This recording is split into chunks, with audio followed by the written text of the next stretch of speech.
And now it's ACC.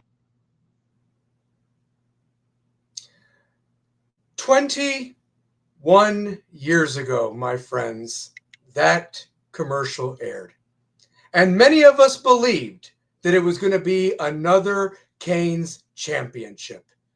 And 21 years later, guys, how wrong we were. I remember being so excited to join this conference, the opportunities to see my beloved Canes in such a close geographical proximity to Knoxville when the Big East days were so far away. And Miami was even 15-hour drive, and we didn't have direct flights from Knoxville to Miami then. But I can honestly say that was the worst decision the University of Miami ever could have made, was joining the Athletic Coast Conference. Welcome, everybody, to Stallion Speaks. I am your boy, the Italian Stallion, about to bring on my favorite Raging Cajun and co-host, Mr. Larry Frank Jr. But I will tell you this, guys, to watch that garbage and that commercial, the Maryland Terrapins aren't even in this league anymore. We have since added more Big East teams and even some other teams that were in Conference USA at one point. But what I can tell you is that the buffoons that are running this league, and I'm about to let you know who they are here very, because you are going to be absolutely just miffed of the morons that are in charge of this league. But that and foremost, I do want to just say some quick things very quickly. Thank you for watching this channel. 127 subscribers. I'm hoping for more viewers than what we've gotten. Be sure to hit that like and subscribe button if you haven't already. And also, the views and opinions of this program are not affiliated with those of any other organization or of any entity. These are solely the Italian Stallions views, as well as any of my guest co-hosts that come on this show, as well as my loyal audience as well. And also, just join that chat box live and click on the show link to come on to voice your opinions. I will be giving 5 minutes to certain people just to keep the show flowing, but and I'll provide that link here shortly. But I got a lot of doing. First and foremost, though, I want everybody to please get up on your feet, whether you're watching this live or recorded, and give this man the respect he deserves more than anything, because he is my brother. We've been doing this for 8 years, and I'm hoping that things are about to turn for the better. But that being said, show him the love he deserves. Let's get him on with what he deserves is respect, the applause, his knowledge, the one, the only, Mr. Larry Frank Jr. What is up, baby? How you doing? What's up, my brother? Ooh, ooh, ooh! I hear, boy, the applause is out. Hey, all right, all right. Oh, we getting up, we getting hype here now tonight, brother. What I is see good that. though? It's we actually won. I mean, I was wrong. I'll admit that I was wrong, and I'm happy that they won. Damn it, and won in style. But what's your thoughts, Larry Frank, on this wonderful Sunday evening on Stallion Speaks? Speak your piece. I'm happy they won. That's a victory that they needed. And I think that a lot of the doubt going into the game, people thought CJ Bailey was going to go off. People thought, you know, Miami was due for another loss. At least we've got 2 games to go in the month of November, and statistics say that Miami is due for another loss. But listen, I think it's a lot of PTSD, but listen, credit goes out, team effort. I don't know what happened in practice. I don't know what the philosophy was to make Dawson decide to open it up, but I'm glad it got opened up. Shouts out to Jacoby Thomas. I think when we started off sluggish, that pick 6 really kind of changed the trajectory of things in that game, and then getting another interception. Um, and then, Carson Beck, he made some pretty good throws, man. He had some good throws. Malachi Tony shows that he's just a special guy, a real special freshman, a special player. Pringle was a pleasant surprise. And, you know, Dawson showed that they do have some wrinkles in the playbook. They just got to use them in the right situation. So the fact that they dominated and beat NC State on Senior Day, final home game of the season, I mean, that's always a feel-good thing. And playoff opportunities are still there. They still got playoff hopes. Texas took their L, so they should bow down, and we'll see. I see Miami went up to number 14 in the AP. So Tuesday night when the rankings come out, I would think that they would be between 13 and 14, depending upon how the committee sees a few other things. And you just want to, you got 2 games to go. And if you could just handle business and get as close to that 12 as possible, because somebody is going to lose that shouldn't lose in the next 2 weeks. You just Absolutely. keep taking care of business to give yourself an opportunity. But I'm good. I'm good. Absolutely. Well, brother, I've nicknamed this episode the witches, I should say the bitches of Charlotte more than anything, because I'm going to give everybody a history lesson of what is in charge of this ACC conference. Okay. Now, first and foremost, I want to address something that happened on Utah this morning on the recap show. Apparently, somebody, their name is not important, but they Right. actually wanted to state on the chat that, oh, Stallion did everything but blame the officials for our losses. No, no, no, no, no, no, no. I did not do that at all. If you go back and watch the tape, everybody, I stated that we lost this game. And what did I say? Jimmy Johnson said it best. You never put this in the hands of the officials. But That's right. we fucked off and lost that game to a team that was the Walking Dead. Half their team was either limped or injured in that game or was sitting out. And you had former players that took a coin toss and were smoking cigars afterwards. We had nobody to blame but ourselves for that loss. But what I'm getting at is that there were calls that were made in that game that would not be made if Ohio State had been playing in that game, or Right. if Alabama had been playing in that game. Okay, Right. we're going to talk about the SEC conference in a minute. But what I do want to address is these ACC executives that are calling these decisions. They now have a commercial, and I hope you enjoyed that flashback to 2004. Yeah. I mean, that, and Sebastian looks so proud doing one of these deals. I mean, man, we've been fucked in the face for 21 years. Are you kidding me in football? But now their new Oh, man. commercial that they're stressing is called "Greatness is Becoming Greater." My ass when it comes to football. Greatness is becoming greater. Below, my friends, I'm going to introduce you to the individuals, and in those parentheses are the accolades of the schools that they attended for their respective degrees. Not going to knock anywhere where you went to college. Good for you. But I also went to school for communications. I did not go to school to become an MD or anything of that nature. So that doesn't make me to be put on a director of boards to determine who gets health care and who doesn't. Okay, simple as that. Just Right. as an example. But these individuals who are on the bottom here are the people that are actually in charge when it comes to the football side of things of the ACC conference. And I want to introduce you to each and every one of these lovely fools. And here's why I want to do that.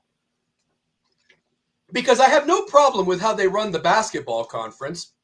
I have no problem with how they run baseball or any of the other sports. But at the end of the day, guys, it's football that drives and pays for these other sports. And when Right. this conference made the decision to put their dick in the dirt many years ago and want to get the brands of football that were Miami and Virginia Tech at the time, yes, they have an empty trophy case, but you have to remember they had just had Michael Vick and they had been a thorn in Miami's side, but their brand of football had been respectable. I don't understand why Boston College was the third team. I guess they wanted the Boston market more than anything, but it would have made more sense for them to get Syracuse at that time because Syracuse was also a team that was in contention and was just a few years removed from Donovan McNabb. Plus, they brought a Big East basketball in Jim Boeheim, who had just come off of the national championship with Carmelo. Giving you a Carmelo. little history lesson right there. But needless to say, they went with Boston College to get the Boston market. But that being said, um, what's up, Kerry Reeves? Rocky, what's up? I hope Hey. you guys come on and give you your 5 minutes. ACC stands for always crap constantly. Yes, sir. Yep. Absolutely it does. Absolutely it does. But that being said, though, I do want to just tell you all these wonderful people of who they are. because it's important that you understand the conference that we're in right now when you want to see about why Miami is not where they're at. Yes, Miami has messed up in terms of the coaches that we've hired in the past. Maybe not given enough money, maybe made some bad decisions when it came to recruiting. I'm not denying that at all. But what I'm saying is that we should have known what we were getting into, because these are the individuals that are now in place. But I would bet you, Larry Frank, if you went back, these were buffoons before then that were in these same spots that have not made this conference any better. So without further ado, you'll see their names at the bottom, but I'm going to bring them on to show everybody who they are, starting from the beginning again. So our commissioner is Dr. James J. Phillips. He got his bachelor's at Illinois, his master's at Arizona State, and his doctorate and PhD in Tennessee. He's a former athletic director or associate athletic director at Notre Dame, Northern Illinois, and Northwestern. What does that all mean? Well, here's the truth of it. What it means is that he loves Notre Dame. He also went to a Catholic high school. He is a Big Ten guy by default. I don't care that Northern Illinois is in the MAC. He is a Big Ten guy. He graduated from Illinois. And the truth of the matter is that he has no care of how the ACC does in football. He actually assumed this position, Larry Frank, in 2021. And when he took it over, it was just in time right after COVID and to screw Florida State over a couple of years ago when they didn't get their fair share of getting into the national championship discussion with the playoffs. I'm not a Florida State fan by any means, but this is what led to Clemson as well as Florida State wanting to leave this pathetic conference. Now, you've kissed their ass ever since then, and the ironic part is they've been absolutely horrendous since. But my point is the fact that this is what you're dealing with your ACC commissioner at this point. So yeah, Rocky, that Clemson Louisville game was an abomination. Absolutely. What's up, Chris Kane? I hope you bring your thoughts. We're going to get people on, but I just want to get this rant out of the way. But this James J. Phillips, Dr. James J. Phillips, went to Tennessee for his PhD. Obviously, he didn't learn what it means to be around football because or care about what your brand is and wanting to stand behind your guys, pretty much. And he definitely has no love for Miami, spending the amount of time he did at Notre Dame back in the day or growing up in that area. He's definitely a Catholic and not supporting the convicts, everybody. But that's that guy. He's a pussy because he doesn't have his email up there that you can email him and share your distaste with how he's running this conference. But who you can actually reach out to is his lovely assistant and executive. That's her title. Is our lovely what's her name? Let's see here. Let's see what her lovely name is. Hold on one second. Yeah, it's coming up right here. Morgan Dorsett is her name, but you can reach her at mdorsettcc.org. She lives in Charlotte with her dog Louie, and maybe she might take the time to reach out to you and answer your thing. I don't know what her and Louie do on cold nights like tonight, but that's what happens there. She played volleyball or something in college, but somehow she is his mouthpiece to answer the phone calls for that wuss right there. The guy that just came in, Kevin Davis, he's actually in charge of your communications for the football. Why is he significant? He spent a lot of time at Georgia Tech, everybody. It's no coincidence that Georgia Tech is doing as well. This is what I talked about. They are being pushed as Atlanta. And I've told you that it was smart to push Atlanta because that's a city right now that has no good professional teams. Sure, the Braves win a World Series here and there, but the Falcons are trash. They lost today to the Panthers. The Hawks are abysmal. And the Thrashers are a hockey team that just now got purchased by by the soccer guy or whatever that's down there. That's what you're dealing with these people, okay? But this communications guy, Kevin Davis, he's even less qualified to be in the position that he's in.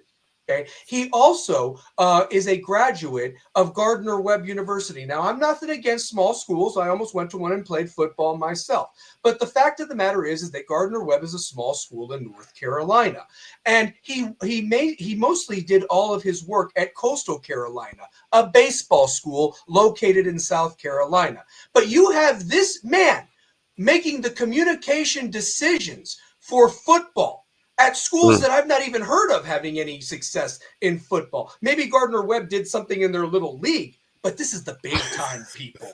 This is the big time, okay? I've done my homework on this. This is important stuff to realize, the trash conference that the ACC is when it comes to football. And like Rocky said, we're going to talk about how horrible those calls were, honestly. And maybe they were sucking up to Clemson again because of Dabo speaking what he did and not wanting them to leave. You're not missing much with them leaving now. Maybe 4 years ago you were. But back to this Kevin Davis guy. Look what else. He also had something at Bowling Green, another MAC school, another Midwestern thing, guys. I mean, this is abysmal of these people that are in charge right now. Former communications guy at Georgia Tech, loved him. He probably has I Heart Brent on his ass, honestly. So, senior director of football, Donald Moore. Listen to this clown. He's got his email address. He's a UNC Greensboro grad. Nothing wrong with that school. He played basketball, not football, basketball. And he is in charge of football. Even more useless is the senior vice president of football, Michael Strickland, who's a tool that looks like a poor man's Ronald Reagan from Ohio University. This main loser is responsible for the terrible bowl tie-ins that you have. And last but not least is the supervisor of football officials, Alberto Reveron. You want to know what is important about him? He's actually a refugee from Cuba that grew up in northwestern Miami. He's been refereeing since 1977, worked his way the year I was born. There you go. Look at that.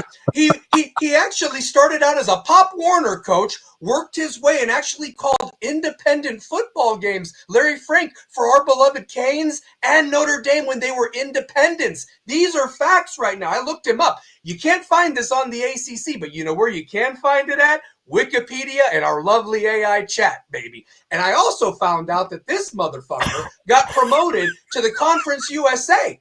So he wasn't even in any major conference. Then he actually went to the NFL and was a sideline judge for many years and got called out by Tom Brady. This is his claim to fame because Tom Brady called some games unwatchable on Thursday nights because the games he was doing the sidelines for, more holding calls were being called.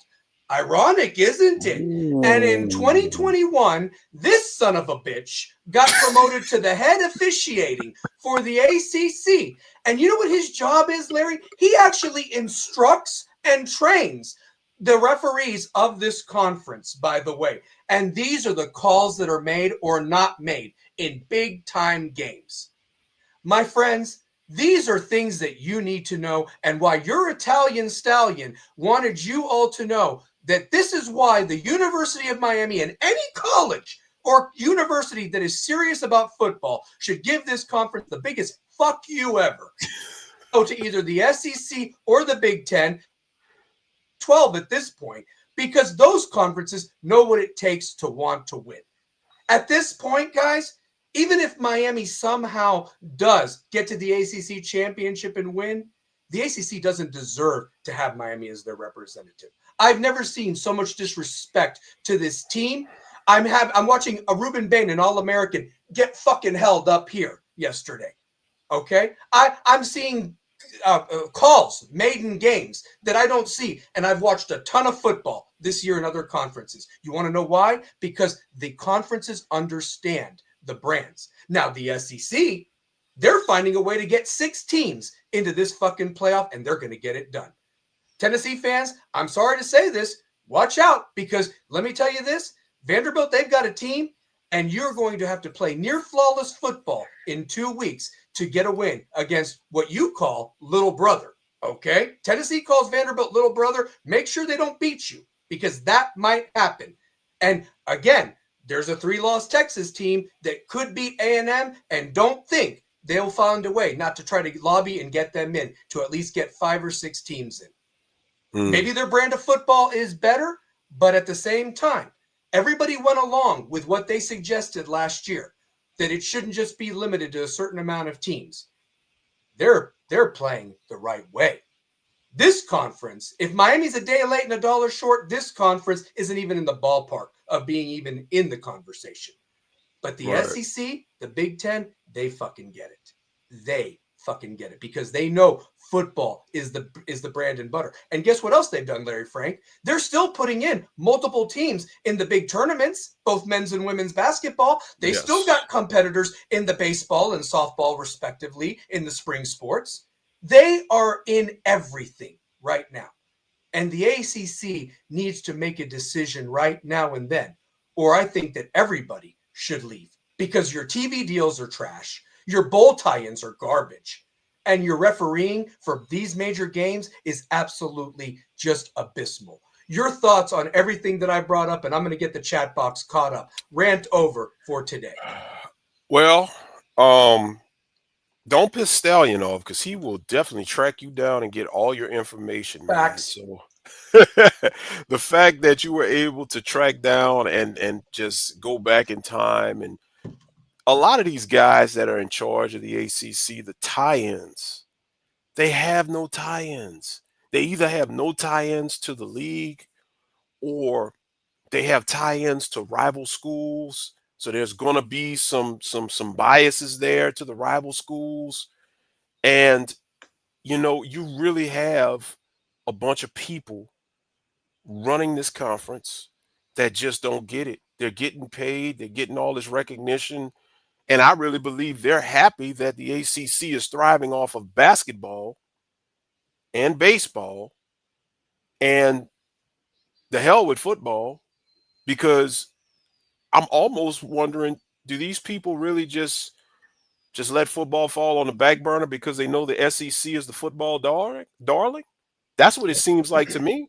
So it's almost like football for the ACC is a sacrificial lamb in order to, you know, maintain a certain level in basketball and baseball.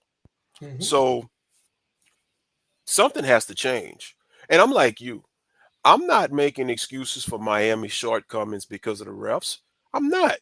Yeah. As you said, to reiterate it, Jimmy Johnson, he said it on our show a couple of months back when we had him on. He reiterated what he said back in the 80s. Do not leave the game in the hands of the refs. So the Correct. fact that the refs got involved, hey, I could take some bad calls by the refs if we're up by 30 and you just want to, be a dick about it from time to time. Shit happens, but it won't have no bearing on the game because we're still going to kick your ass. So I Mm-hmm. fault Mario and I fault Miami for not being able to handle business. But Absolutely. at the same time, something has to happen because the officiating is trash. This conference is trash. That's why, I mean, think about it, Stallion. Miami gets the highest ranking of all the ACC teams, and they have a 2% chance of making the ACC championship game. I put the scenarios up this morning. Mm-hmm. It's going to take a hell of a miracle for all of this stuff and all these dominoes to fall for Miami to get into position. So I don't know what they're trying to accomplish here. The only thing I can see is the ACC champ will get in, and they may try to push Miami in at the expense of a Big 12 team not making it. Somebody's going to get screwed. Mm-hmm. I think they realized last year that they screwed up by not having Miami make as bad as the defense was, Mm-hmm. as weak as the schedule was. You can't tell me that Miami last year was still not one of the best 12 teams in college football at the end of the season. Yeah, the defense pissed me off and this and that, but listen, Cam Ward alone made Miami one of the best 12 teams in college football. Cam Mm-hmm. Ward was must-see TV. And if Yep. Miami would have got in that playoff, not saying we would have made a run because the defense was terrible, but those games would have been interesting. We Well, can I probably say would have, this? yeah, I think we would have looked better against Notre Dame than fucking Indiana did that didn't show up last year. absolutely. I mean, because here's the thing. I think that Cam Warden himself would have had defensive coordinators really kind of, nervous to get on Yeah, and so forth. yeah, I mean, I agree with everything you said, Larry Frank. I mean, those are facts right there that are being made right there. It's just it's unfathomable. And the yeah, fact is, I bet you they would have loved to have had Shador Sanders and Hunter on as well with Colorado, absolutely. because it was Absolutely. about the ratings. And Ratings. everybody was bored out of their damn mind that first weekend. The Yeah. fact that Penn State ran SMU off the field, man, and Texas beat the shit out of Clemson. I mean, it was like not. I mean, actually, it was the other way around. I forget who, but Clemson and SMU didn't even show up, and they were the Right. ACC representatives last year. You know, I mean, these are facts that cannot be ignored, and it's like, are you looking at the 12 best teams, or are you just going by the rankings? And did you consider their schedule? Did you consider what do they bring to the hype? You need those ratings. You need this thing. Love them or hate them, Miami still gets the ratings. If you look at all the games this year, Miami is constantly being watched, no matter if they're the only game or if they're in a window with other games and so Mm-hmm. forth. Now, the And product's been shit the last couple of weeks, but go ahead, Larry. Yeah. Because of that is you either love Miami like we do, or you hate them and want to see them Correct. lose. Miami is pretty much I hate to say it, it kills me to say this, but Miami is the college football version of the Dallas Cowboys. Yes, yes, yes. In I, that I would we even haven't. argue.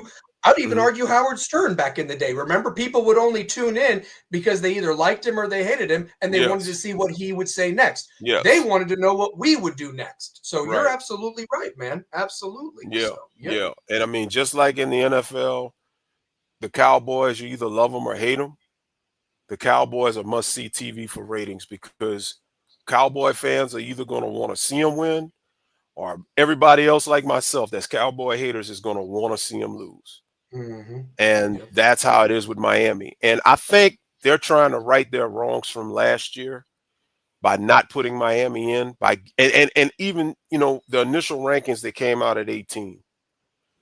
I really believe this past week when Mac Rhodes came on and he said what he said about they really like Miami and they bumped them up 3 spots and they made them the highest ranked ACC team. They know they screwed up last year. Mm-hmm. They know they missed out on ratings there, and they know that first ranking was a little bit low.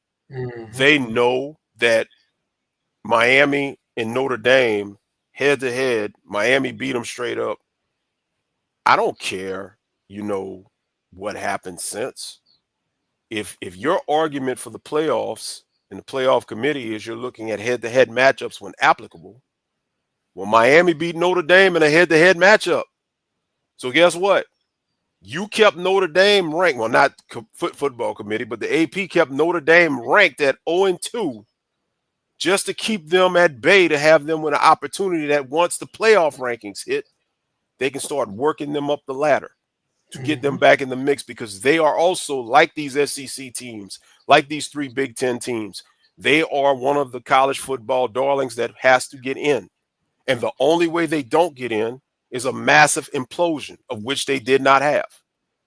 I think they were banking on Notre Dame to either win or lose against Miami and beat Texas A&M. And the Mm-hmm. worst scenario that could have happened for Notre Dame happened because they went 0-2 in those 2 games. But lucky for them, they were able to run the table and look good in doing it. Mm-hmm. So that's And why they kept Notre Dame in the mix. And here's the interesting thing. They have found them two more ranked teams. Nobody really had USC doing anything this year. They found a Right. quarterback, and USC has an opportunity to maybe knock Oregon out this week or Yep. what have you if they can go into Autzen and win that. You look at Pittsburgh. How convenient were they that they were ranked just here at the time when Notre Giving them Dame an played them opportunity. and beat the Mhm. absolute shit out of them? I mean, that game wasn't even close. We'll talk about that loser in a minute.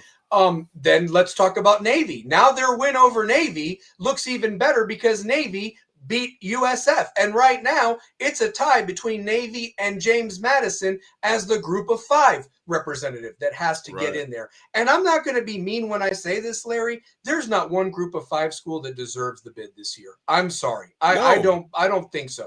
I I think that don't you got like to be that. like it's got to be a special year where you have like a Boise State that was like 11-0 or Yes. 12-0 Yes. last year. Not like there's got to be some They need to provisions tweak it. put in there, They not need to just tweak it. They bullshit. need to tweak it. So In other words, yeah. they need to tweak it and not have an automatic rule for the highest ranked group of 4 or 5 or whatever school gets an automatic bid. That is not right. The highest ranked group of 4 school or whatever could have a 9-3 record, and they're just getting in by default. You're going Mm-hmm. to have the highest ranked group of 4 school definitely not be better than an at large that misses the playoff. Because at Correct. the end of the day, let's be real. We already proved it with South Florida, if they could have handled their business, we beat them straight up. But let's just be honest. North Texas is in the mix. Tulane is in the mix. James Madison is in the mix. Navy's in the mix. If any one of those teams were to take on, say, a Vanderbilt that maybe narrowly misses the cut, I'm taking Vanderbilt against all of those teams 7 days a week, twice on Sunday. Yes, So they sir. need to really mandate the guidelines. Now, like you said, if you have a team that's running it undefeated and just doing like Boise State historically has done, well, you got to give them consideration. Remember, Boise State was claiming that they kept on getting disrespected until what happened? They put them in the bowl game and they wound up beating Oklahoma that year in the Mm-hmm. early to mid 2000s. Yep. That's when you can do that. But Mm-hmm. somebody's going to get screwed. It may be Miami, depending on what happens. It's definitely going to be somebody else. Somebody is going to get screwed that maybe is a 2 or a 3 loss team, and somebody's going to get screwed at the hands of this bullshit rule to get this highest group of 4 team in here based off of them being the highest ranked group of 4. Something Mm-hmm. has to be done about that. I do want to bring up Brandon's comment earlier. No, they're not picking the best teams. They're giving privileges to the conferences that invest the most money. Great point. Absolutely. That's a Yes, great point. yes. Great point. Absolutely. And Brandon, listen, I got nothing against, look, Brandon, I got nothing against North Texas's offense. I'm sure it's fun to watch. I'll be more than happy to watch that in one of the guess Galaspera Belk Bowl or whatever the hell it's called now, if they Hmm. want to put them in there, but I'm just saying that I just don't think that they could compete at of some of these teams. I mean, it might be fun for a quarter, or it might just be a disaster, like some of those matchups that happened last year. Now, I will say this before I move on from the ACC. One more thing about this commissioner.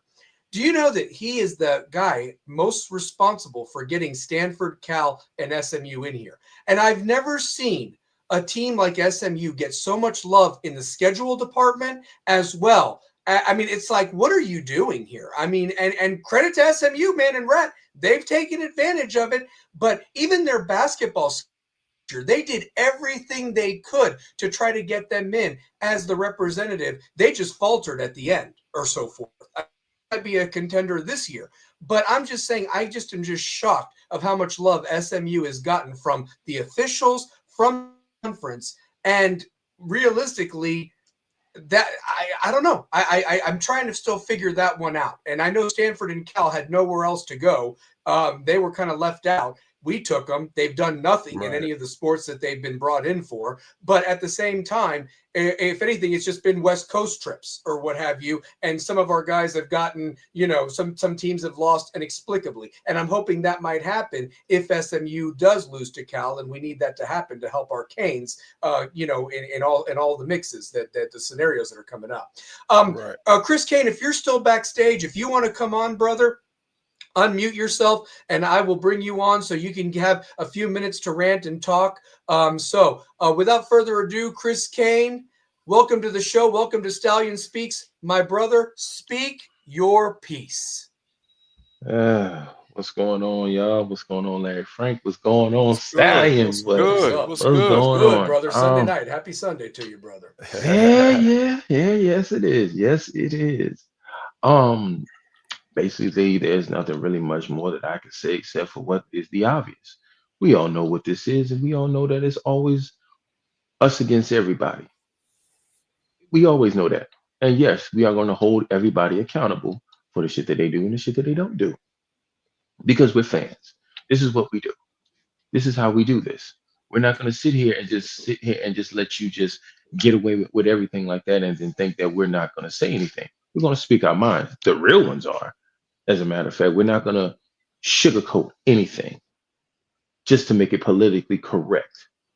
So, therefore, as far as with everything going on with Miami right now, who's to say that they won't get? I mean, they have a very very slim chance of getting into that ACC championship. Then again, they have a very slim chance of getting into the playoffs too. All you got to do is have faith as big as a mustard seed. If you know, you know. You feel me? So therefore, if you do what you're supposed to do then you won't leave it to anyone else to take care of something that you should have taken care of from the jump. Facts. And I've said that so many times. I said it this morning, and I'm gonna say it again. Stop leaving shit up to other people to take care of when you're supposed to be the one taking care of it. This conference is a joke. You want to know why?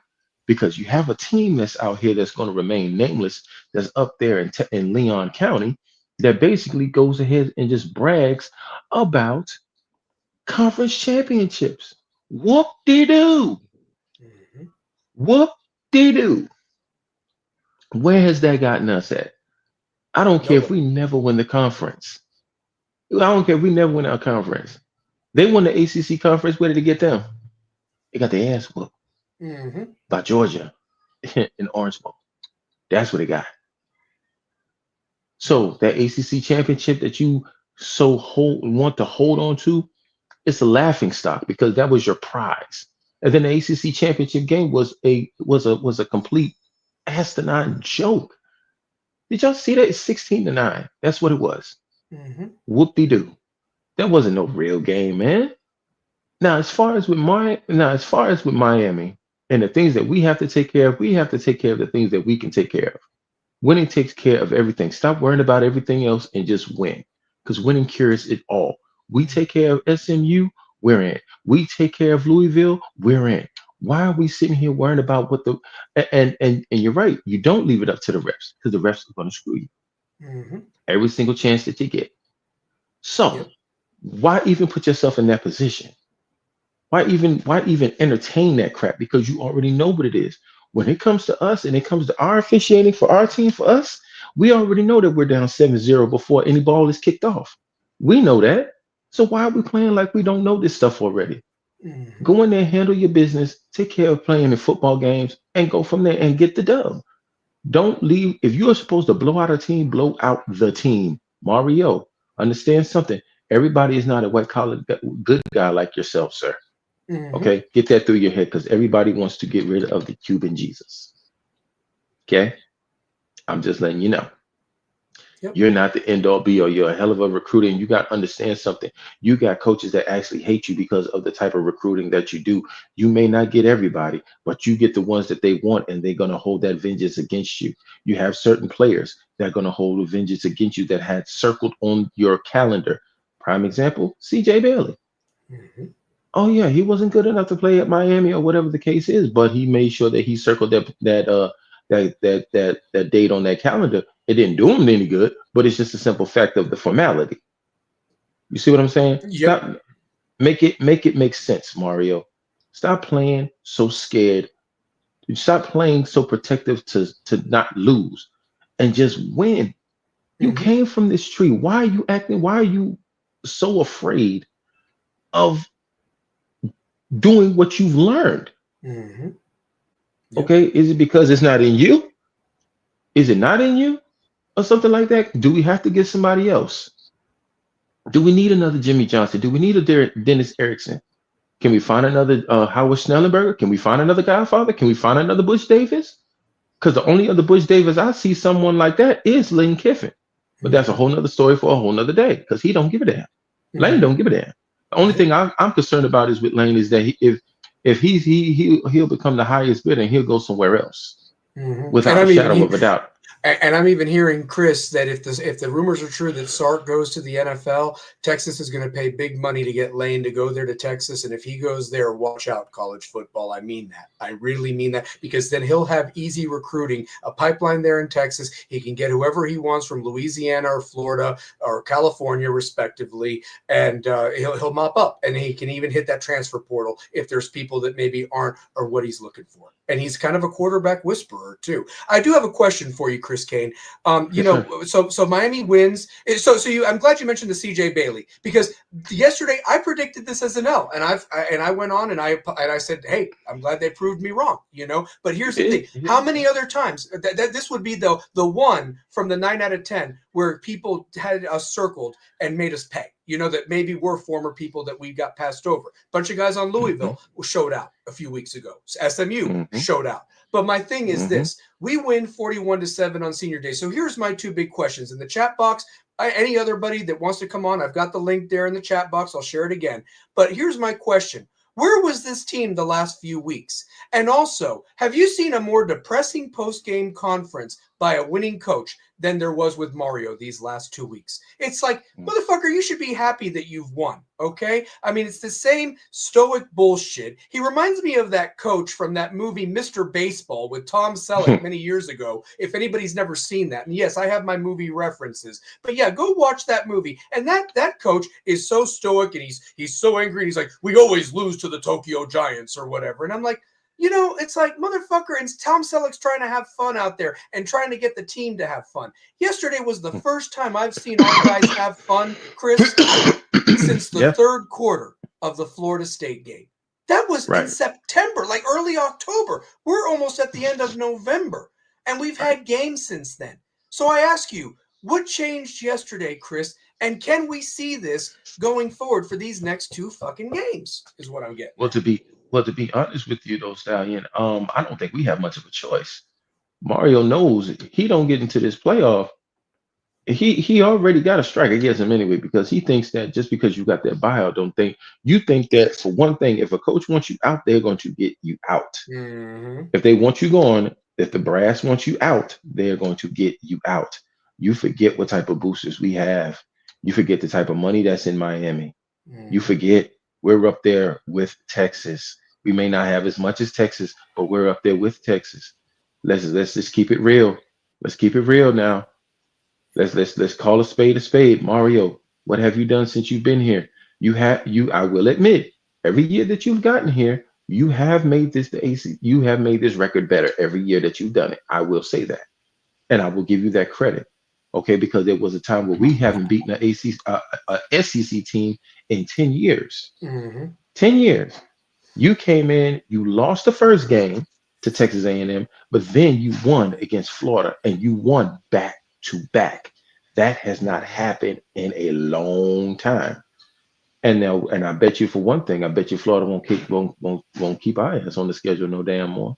Hell, South Carolina already asked to be removed, to be honest with you, and he did get Jimbo fired with A&M when we beat their ass down there in Miami in the return game. So, yeah. But what good does it do, Chris, real quick? I want to chime in because I had to take care of some business. I'm back. But what good does it do? I was just getting ready to get to it. When we can handle business out of conference. And we were kind of talking about that this morning, like for the ones that was up here that I know you got upset earlier with that dude, and we all go through it. We all speak our piece. We're vocal about these Canes. And for whatever reason, they don't like it. They don't like reality. They don't like truth. And that's my thing. What good does it do when you can win and get up for the non-conference games that have all of this fanfare, but the games that you got more talent and better talent, you can't win these games? And now everybody, I'm looking online, y'all see it. Everybody's up here. Oh, well, if we win this game and this team lose, I put the scenarios up this morning. I'm tired of playing mathematical musical chairs every year. Like, let's just win the damn games we need to win so we should be undefeated and waiting to see who our sacrificial lamb in Charlotte would be. Damn right. Right. Should be. And that shouldn't have been the last game for those boys yesterday. That shouldn't have been. Senior Day should be January 19th. Yes. Yes, that's what it should be. January 19th, when the national championships played there. So, yeah. I mean, that's the truth. And I'll tell you this, Chris. I was so fired up for you. And I loved the passion, brother. How dare that fan call you out? And me and Larry were talking about it off camera. We talk about it all the time. It's just like it's funny. We don't even have the Miami haters come at us like some of our own fan base. And somebody actually said, it's like, oh, how is this guy, a Miami fan? Or we need to get rid of this negativity for this program to step forward. Last I checked, we don't play the fucking games. But what we do is we remember what the standard is. Yes, college football has changed to an extent, but why have we not changed with it? We have people that still believe that it takes 3 or 4 years, when if you hit the transfer portal right and you put money into it, you can be an overnight success. Look at what Vanderbilt has done with this coach in 3 years. Look at what Cincinnati has done in 2 years, okay? I don't want to hear this argument, okay? Now, is it sustainable? We'll see. But right now, Cignati's giving the middle finger to college football and laughing at everybody with a basketball school, with a basketball blue blood. Vanderbilt has always been known for baseball. And they have a quarterback right now that if he wins these next 2 games, I'm surprised there's not really a Heisman front runner right now. Don't be surprised if this cat, Diego Pavia or whatever, gets some recognition by beating Kentucky and Tennessee and going 10-2. Right now, you're looking, if I had to guess, your Heisman front runners is going to be Diego Pavia, Fernando Mendoza, Jeremiah Smith. Those 3 right there, and possibly Ryan Williams on the outside. Possibly. Yeah, that's a possible. That would be my 4 right there. Because if Travis Hunter, no disrespect, if Travis Hunter can win the Heisman at Colorado as a 3-loss team, why couldn't Ryan Williams get consideration at Alabama? You know, if he's still putting up numbers. But I just wanted to say this because, like I said, y'all know how I am. I am respectful on Utah because that's what I have to be. I have to be respectful. But you do not know how bad I wanted to tell that particular person this morning when he said that Miami will never win as long as fans are being negative. You do not know how bad I wanted to tell this dude to go fuck himself. Because at the end of the day, like me and you said, James, what in the hell kind of bearing does my opinion of Miami and what is it doing have to do with what they're doing or not, lack thereof on the field?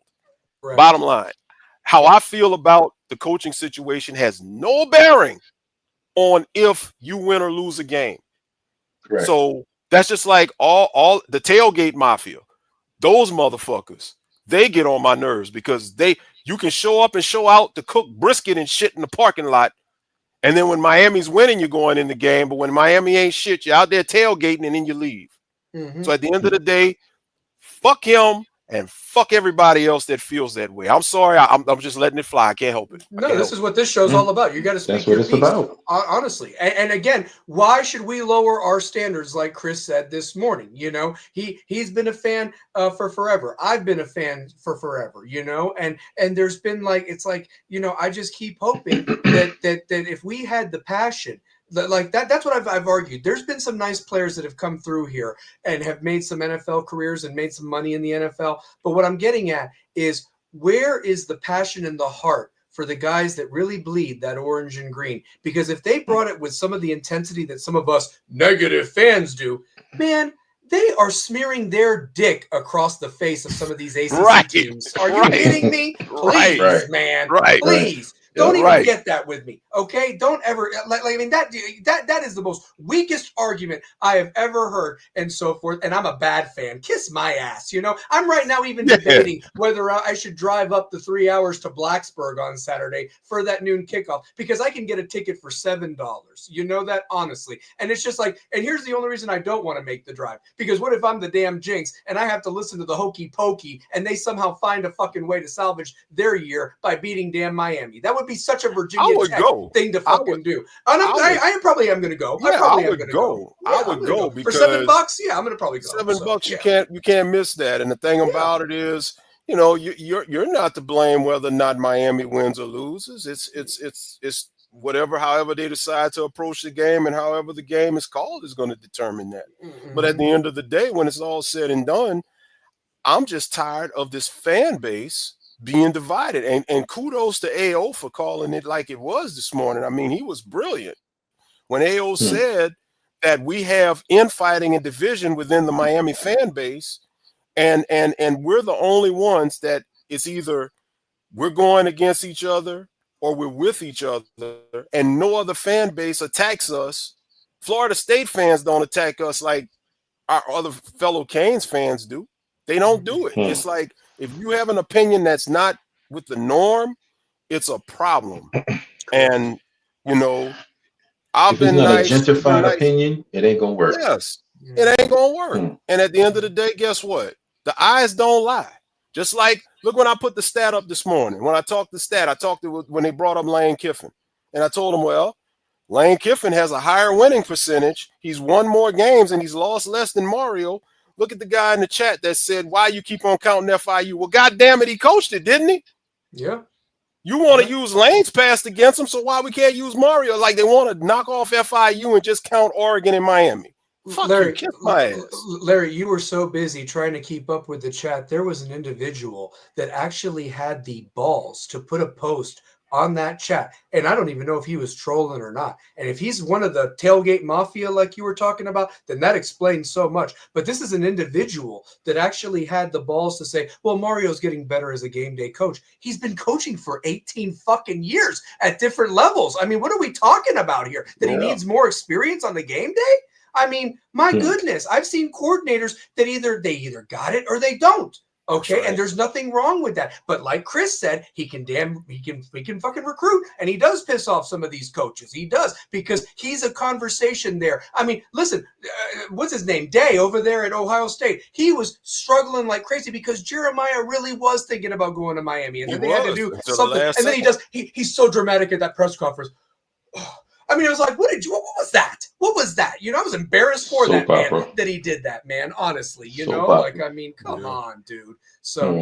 yeah. But I don't know.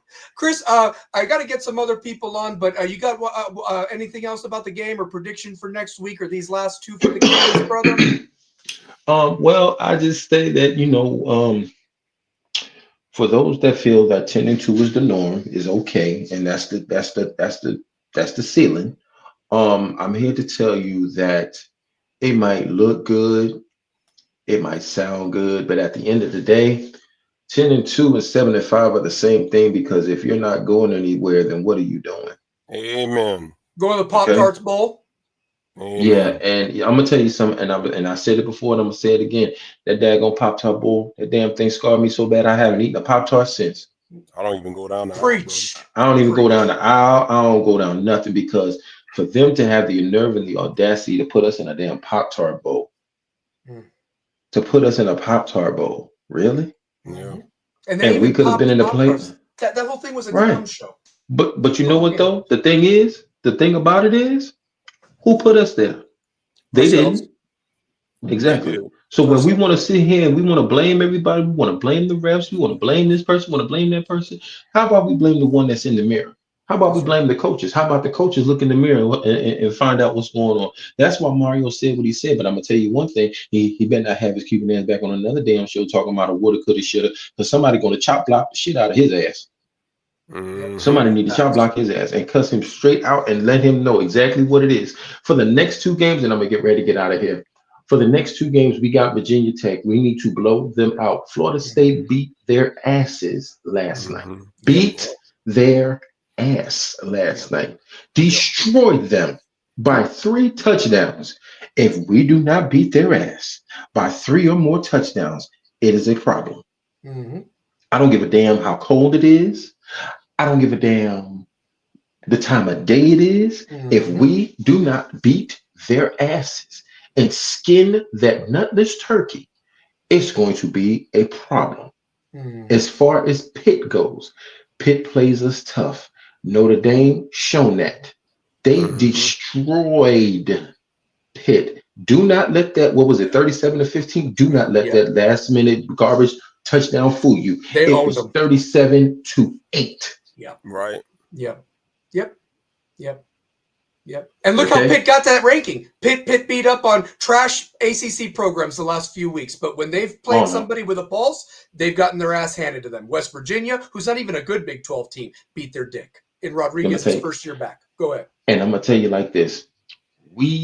If Notre Dame beat their ass like that, we need to beat their ass at least by 2 to 3 Exactly. touchdowns exactly, because Exactly. this is unacceptable. Because the teams that we are beating their asses, they're beating the teams that we're supposed to be beating. Yes. We beat Florida State. We just let them come back. It was 28-3. It should have been 44-3 or Mm-hmm. 42-3 or some shit like that. But we let up. That was Mario. Mm-hmm. Do not let all gas, no brakes. These next two games. Chris, I'm going to tell you one more thing too to pay attention to, brother, because you know ball like us or what have you. Keep in Who? mind who Notre Dame's last two opponents are Who? Syracuse and Stanford. Those are Hmm. common opponents with Miami. And if the narrative is that it's Miami or Notre Dame for an at-large spot, depending if we don't get in the ACC championship to try to win it that way, don't Mm-hmm. think that Marcus Freeman knows that. And if he can hang 50 or 60 on those two teams where we struggled and only really got a 30-7 margin on those two teams, that's going to weigh in on the committee. So like you said, there's merit that you have to beat Pitt just as bad, if not worse, than what Notre Dame did, if that's your competition, even with the win, the head-to-head, because those are two teams right there. So the practice. And check this out. Now, you raise a very good point. You raise a very good point. But I got an ace up my sleeve. Regardless if Freeman can hang 50 on, if he can hang 50 on Stanford, and he can hang 50 on Syracuse. We beat them. That's right. Head to head. That's right. That's right. That's the difference. Right. That's the difference. You're right. Right. You're right. Right. So, Chris, love you, brother. Bring that heat and passion, bud. And you let me tell you something. We got your back every time, man. I'll have your back. You know, I got your back. That, so every time. Oh yes, but well, I appreciate y'all, man. I love you guys, man. Y'all have a good night. I'll be listening to the show, man. Stay on the chat, please. You bet. I will. You bet. Take care. We'll do. You bet. And, yes, sir. And I don't know if you can see it. I'm gonna try to put it up. I'm gonna see if my camera can catch it for the ones that got mad this morning. Look what that says. Third consecutive season with 10+ wins. Yep. And replaced multiple players drafted. Larry Frank, Walter Nolan, Jackson Dart. The list goes on and on. Even had some coaches leave, and he had staff turnover. And look what they've done. I mean, they have done fantastic. They've done fantastic. And my thing, Stallion, is I just don't. And I get it. I get what people are saying about what has he done. When I hear people say that, I understand where they're coming from, because yes, Lane has not won anything. But the reason why myself, yourself, and others are so passionate about him if Mario doesn't work out is because though Lane has not won a championship or a conference championship, Lane has a proven track record of development, high-powered offenses, and stability. I mean, this guy just won his third consecutive season of 10 games. Never done at Ole Miss. And he did it in the toughest conference in America. Like it or not, and I believe the SEC gets preferential treatment, but the SEC is the toughest conference in America. And I'm not going to fault somebody for not being able to get past all those years with Saban at Alabama. Because remember, that SEC West division was Alabama and LSU and Auburn. It's a gauntlet. And then when you cross over to the East, you got, every so many years, you got to deal with Georgia. You had to deal with Florida when they were, good and competitive. Tennessee for a time with Palmer. Yeah. Exactly. Yep. So I'm not going to hold him not winning an SEC championship against him when he consistently has won. I think his first season was 9 games, and then everything else, 10 games or better every year. I can't hold that against him. Not with the track record. Look at Jackson. I mean, he's hurt right now, but look at Jackson Dart, developed, so, and I mean, you take Trinidad Chambliss, a Division III kid, to your credit from this morning, and look what you did. He's a dark horse candidate if Ole Miss has a strong finish. So, I mean, all I'm looking at is the track record. And the thing about it also, Lane is just that type of coach. He has that asshole type personality that a team can latch on to, that play with an edge. Can you? And he'd unleash us. He would unleash us. He'd unleash us. And the boys would be having fun. They were having fun last night. What you saw Jacoby Thomas do yesterday when he was on his way after that pick six, said, "Come on, boy, I'm about to blow your ass over." There it is, right there. Look at that. Right there behind you. Right there. Said, "Come here and get." He pointed at you. That attitude and that edge would be on both sides of the ball. And one thing about Lane, he would control the offense, and I bet you the defense would do their thing. And in the ACC, that's the only reason why I think people are really high on the Lane train. And one last point, because I don't want to spend too much time with you on this. If Lane is not the option for Miami, then why in the world is everybody else on him and want him? If he's not good enough for Miami, why is he good enough for LSU? Why is he good enough for Florida? If Sark goes to the NFL, why is he going to be good enough for Texas? Yep. Who is Miami to say they can pick and choose who they want? Beggars can't be choosy. These other schools want them, so if they want them, it must be something about them. Yep. That's just my little 2-minute rant. No, you're good. We got somebody backstage, a friend of the show. Rocky, welcome to Stallion Speaks. Brother, speak your piece on anything Rocky. you want to, brother. Welcome to Stallion Speaks. And real quick, Rock, my apologies, bro. I know you kept coming in and out. I tried to get you on, and every time I was getting to you, you was out of there. So I just wanted to make sure, my bad. You know how Utah gets on a Sunday morning. Man, look, no apologies needed. I got my camera off tonight, guys. We got a lot going on. Actually, that's why I was in and out. I left JV. We got family coming in this week. It's the holidays. I had to move the computer to the other room. We had to shift around some furniture. We got aunts and cousins. Long story, but anyway, Right. so that's why I was in and out this morning. So sorry about that. Oh, Stallion, baby, what's happening? What's up, brother? What's up? Speak your piece, brother. What is going on? I mean, yeah, I'm happy. I mean, we kicked their ass yesterday. That was a beatdown. Happy that we finally got to see a complete game out of the Hurricanes as far as the game goes. Defense played lights out. You can't really complain too much about what they did to CJ Bailey and NC State after what NC State did to the number one team in the ACC, Georgia Tech. They gained like 533 yards of offense versus Georgia Tech, and we held them to squat. I mean, they weren't even on our side of the 50 until the fourth quarter. I think they finished with 23 yards rushing. So shout out to the defense, and just that the defensive line was ferocious. Facts. Yeah.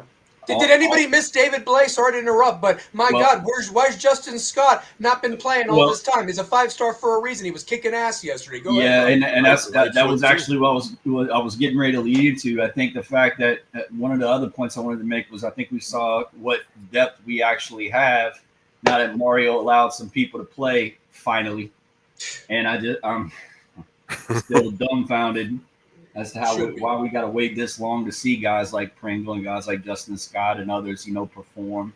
Mm-hmm. If anybody has an answer to that, please call in and let me know, because I still don't understand it. Yeah. But I just, I'm happy about the game. But I mean, LJ, to your point, which you made earlier, now the other part of me, as the game ended, now I'm having to peek over to Baylor against Utah, Alabama against Oklahoma, Facts. TCU and BYU later in the night to go see who wins that. Man, I'm so sick of that crap. I mean, we shouldn't have to be worried about the situation we're in right now, having the dominoes fall, the chips fall where they may with the team that we have now. And it's sickening. I mean, Rocky, I was actually sad Alabama lost yesterday because I knew that it hurt us, in terms of the Oklahoma thing. You know what I mean? And I'm like, I shouldn't feel this way. I should be happy as hell. There should be a parade in my house that Alabama lost, honestly. But go ahead. So yeah, no, look, same here. I mean, I wanted to. No answer. Yeah, right. No answer. No fucking answer. I try to be happy, but when I look down at the ranking and I see 14, I mean, Chris Kane said it. What's the difference between 10-2 and 7-5? If you're sitting in the Pop-Tart Bowl, no matter what's the difference. So, and thanks to one of our ACC people, I hope you caught my rant at the beginning. We're going to the Belk Bowl, or we can go to the Valero Alamo Bowl. I mean, these horrible tie-ins of shit. Honestly, it's a basketball conference. If we knew that coming in, it was about. I knew it coming in. It's a basketball conference. I mean, that's been ACC's bread and butter for forever.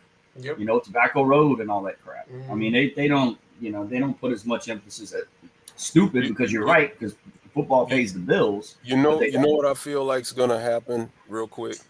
I feel like if Miami does not make the playoffs, they're going to match Miami with whoever the Big 12 castaway is, because that'll be probably the most attractive bowl. It'd probably be Utah. It probably would be Utah. It'll probably be Utah. Yes. Yeah. Probably over in the Sun Bowl, to be honest with you, where we've lost terrible times over there. No. It'll be. If it's two teams that were in playoff contention, it won't be the Sun Bowl, because you're looking at two teams that you would think would have double-digit win totals, but it's going to be an attractive matchup. You're looking at like the Gator Bowl or something. Yeah, something like that. But either which way, if that happens, yeah. I They're mean, going to try to do that. Can I ask this too, guys? And Rocky, I really loved what you brought a couple weeks ago. Missed you last week, man. But truth be told, these questions that I ask at the bottom are going to stay on here, win or lose, because these are things. Why do we not play freshmen over trash transfers? I mean, that right there just shows the thing. I mean, that like you got these 5 stars for a reason. Get them to get better on the field. I mean, and they looked the part against an actual team with a pulse yesterday. And again, you've had the opportunity to play some of these younger guys, like in the Stanford game, like in the Syracuse game, and you're not doing it. I mean, hell, we should have done yesterday of what we did to NC State to SMU. Those are just facts. But you got conservative the minute the damn thing got juggled by Trader and you went into a shell. I mean, so you should have just punched them right back in the mouth, and you didn't do it. I mean, that's just what sucks for me. Yeah, I think it's just fear. I mean, it's just plain and simple, just fear on the part of Mario. Chris Kane hit on it. I mean, he's so scared when we get to these games like SMU or Louisville. We're going into them 5-0, and his philosophy is this: the older players have less chances of screwing up. Well, that's obviously wrong, because the 2 games that we lost, 4 interceptions by Beck, penalties all over the place, and we shot ourselves in the foot. So what's the difference with those guys doing that and not playing your talented your talented guys, the younger guys, and giving them a shot? I mean, I don't know, guys. I understand about, somebody pointed out to me, I understand about depth, because I had made a comment on the message board. I am not a fan this time around going into 2026 of going dip in the portal for 30 more transfers to go ahead of who we're going to have. In other words, we go into the transfer portal this offseason, and we go get 25, 30 more transfers that are seniors or upperclassmen, and we have the same rotation again, where we have all these underclassmen that are sitting there behind all these guys that we bring in that are upperclassmen that are taking snaps from these guys. Facts. And and then what do we got? You build a team from the bottom up. I understand about depth, but they need to going forward, they need to stick with what they have brought in from the recruiting side. That's what I would like to see them do. In other words, build from here going forward. The last 3 years, we've taken 20 plus portal transfers. I think when you look back at it, I think this time around we don't need that many. That's my opinion. You're right. Well, I tell you what, real quick, I see why they started advertising that they're going to go get another quarterback in the portal, because from what I saw yesterday, and I still don't believe in Emory, but you don't have it at quarterback. No, I don't have any problem with them going to get a QB in the portal. The QB's okay, but what I'm saying, Larry Frank, you don't have to go get. We went and got wide receiver. We went and got Keelan Murray, who's been great, no complaints. Tony Johnson, CJ Daniels, all these guys are one and done seniors. Look at the front line of our wide receivers. All right. We went and got all those. You don't have to do that again. There's no need. Yeah, you really don't. Yeah. I like Josh Moore. I like obviously Malachi Tony. I like Mike Carr looked good yesterday. I mean, it was like good. Well, looked good. I think they went last year and got all of those receivers because you were losing so many receivers off of last year's team, and you really didn't know what you have. I think, to your point, Rocky, now that you know that these guys with reps in the spring and you can work with them, you kind of seen what they're doing in and out of game action. I think you can roll with them. You don't have to sprinkle and put all of your assets into that receiver position. Right. You're going to have to go get you some more offensive linemen, because you're pretty much losing your whole entire offensive line. So you got to get some backups there. You got to get some guys at O-line with some snaps, because the guys we got just don't have a lot of snaps. Not that they're not bad players. They're just inexperienced. And that's guys, but remember, the fans told me I was an asshole and I don't know what I'm talking about, that we have all this depth at offensive line from what I'm told. So I guess we're good there. I mean, I don't know shit about football or my team, apparently. Are you telling me that the PFF grade for the offensive line didn't match up with your assessment earlier? Now all of a sudden sure didn't. No, but Rocky, no, you said it very eloquently correctly, is that they're talent, but there's not game day film. We've seen Green Tree Warriors for years that have not panned out. You know what I mean? And so forth. And we need to see something. And it would have been perfect to get them that experience. You got them a little bit yesterday. You should get some next week against Virginia Tech, provided you hang 30 on their ass in the first half, and don't fuck around. But still, I mean, you've missed opportunities with some of these games. You should have whipped some ass and gotten these guys the experience. Can I make one suggestion here? Yeah. What I think, and I'll pass it back to you guys, but what I think they need to do, you have all of these schools who are hiring new coaches. You already flipped one. You flipped Lafayette from, ironically, for me and Rocky down here in Louisiana, his last name is Lafayette, and that's one of our more well-known cities down here. Lafayette's actually only about an hour from Baton Rouge, but you flipped Lafayette from LSU and bringing them to Miami.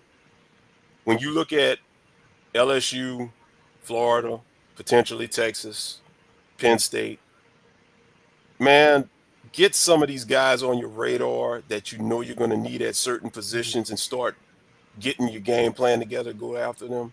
Because obviously nobody's making any coaching hires. You got to wait till the season's done. You got to see who on your radar is going to be available to be talked to. And my God, man, for what you're going to be missing next year, you can start plotting and planning to go get what you need right now. And the benefit of that is LSU and Florida and Texas and Penn State and all these other schools that are hiring new coaches, guess what? They're not going to be able to go and poach these guys from the other schools that's needing coaches, because you're leaving one situation that's crazy without a coach to go to another one.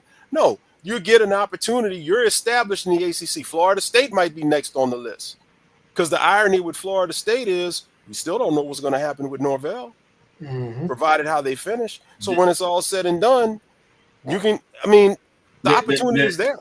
Yeah, what you're saying, LFJ, and despite what we all think and we all agree, one plus is that the continuity on our coaching staff in this round, let's say, is an advantage to Miami. Despite what we think of that staff, the fact that we have the continuity and there are no changes works to an advantage for us in the recruiting world. Yes, LFJ, I agree to you. And I actually do think I think there are more flips coming. I think we're going to see, like Mario does, he always pulls these whales last minute. I think there's a few more coming. It hurts, guys.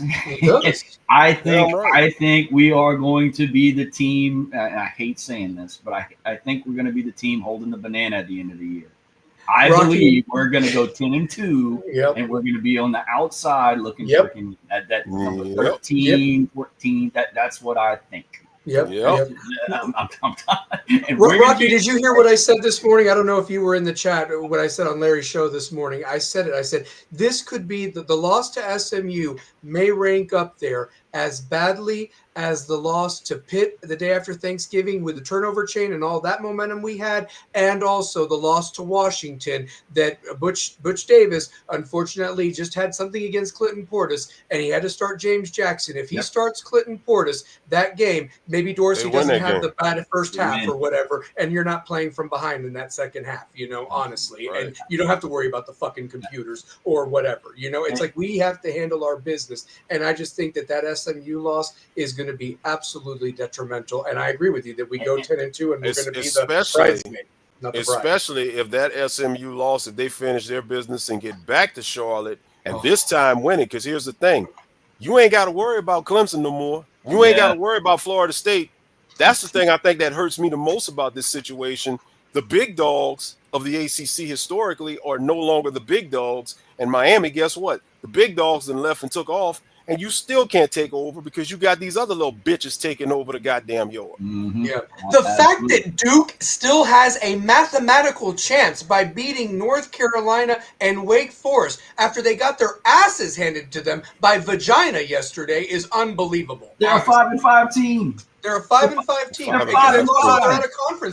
lost all their out-of-conference games. They lost to Connecticut. Connecticut stormed the field. It wasn't even basketball. They stormed the field on the rest with 4,500 people last week. Y'all want to add more salt to the wound? Go for it. What if we are that team on the outside looking in, and we're looking up, and the playoff gods and the playoff games, and we see Notre Dame sitting in there in one of those playoff games, the team we beat, game 1, sitting there at number 9 or 10 or whatever, whatever it falls. Probably whipping the ACC champion's ass that like an SMU or a Georgia Tech or whatever like that. It makes me want to scream, and there's no fixing. I refuse to. I'm not going to be one of those guys. Here's where I kind of go off for y'all a little bit. I'm not going to sit here and complain about formats and things like that. If we would have taken care of business at SMU and Louisville, correct, we wouldn't have to be worried about it. Correct. Yeah. Correct. I wrote something on a message board yesterday. I said, guys, and I got ripped for it. I said, guys, we did it to ourselves. Yep. And I just remember that. And I mean, there was going down the message boards. I got ripped. Oh, thought provoking, blah, blah, blah. Thanks a lot. I'm like, I responded. I said, I know y'all are pissed, but it's true. We did it to ourselves. We got nobody to look at and complain about, but ourselves. All we have to do is look in the mirror. I mean, they hate truth, man. I don't know why these people hate truth. Why do they hate truth and facts? They don't want to acknowledge it. Yeah. I don't know, LFJ, and whatever you were talking about earlier that went on your show with this whole fan base turning on one another.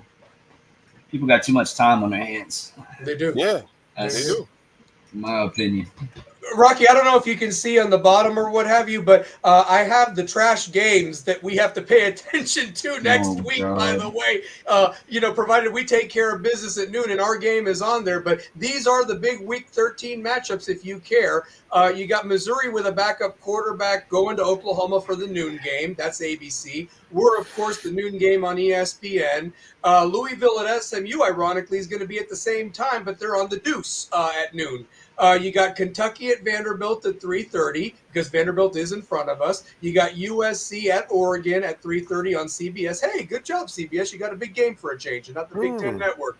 Kansas State at Utah. That shit at 4 o'clock on ESPN2. Who does? And then Pittsburgh at Georgia Tech is at 7 o'clock. And then not to be outdone, fucking BYU at Cincinnati, who got beat by Arizona yesterday at home, is the 8 o'clock Fox game. So these are the games that are going to influence the college football playoff rankings going into the big Thanksgiving state rivalry games, and everything like that. So yes, I look at that list you got down there, Stallion, and I can't believe that I gotta go look at Kentucky and Vanderbilt.